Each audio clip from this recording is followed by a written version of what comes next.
Des rues transformées en rivières sur la couronne nord de Montréal, tellement intenses comme précipitation et rapides comme accumulation qu'on n'y voyait même plus les fossés sur le boulevard des Entreprises. Quand la conductrice s'en est aperçue, il était déjà trop tard. Par chance, 2 employés du IGA Extra de Boisbriand, Déric Régnier et Tommy Martel, l'ont vu plonger dans le fossé inondé et se sont empressés de lui porter secours. T'allais à voir, on voyait qu'elle n'était pas capable d'ouvrir la fenêtre, les portes, ni la valise parce que son char était complètement englouti, plus d'électricité, plus rien. Par la suite, il y avait un bouton à l'intérieur à côté du volant pour ouvrir la valise manuellement. On l'a sorti, la dame, de la valise.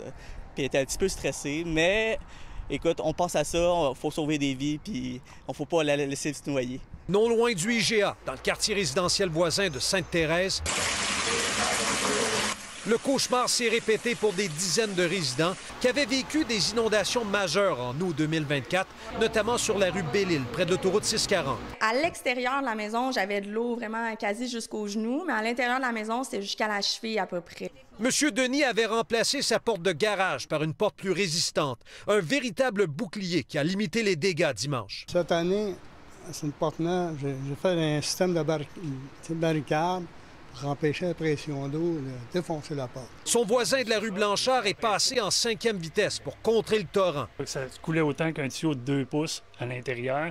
Tout ce que j'ai fait, c'est de dévier l'eau le plus possible vers la pompe submersible. On vient de voir ce qui s'est passé dans les résidences. La place Rosemère n'a pas été épargnée non plus. Dormez-vous, le spécialiste du matelas a dû fermer pour la journée. Environ 6 commerces de la place Rosemère ont pris part lundi à une opération grand nettoyage et les employés faisaient l'inventaire des pertes. Oh, il y a tellement d'eau. Sur le plancher du centre commercial, les clients pataugeaient. À l'extérieur, le stationnement s'est transformé en lac. Même scénario à Mirabel. Le stationnement du IGA à Mirabel. Simon Boily s'est servi du panier d'épicerie pour transporter sa fille et ses emplettes. Yves Poirier, TVA Nouvelles, sur la couronne nord de Montréal.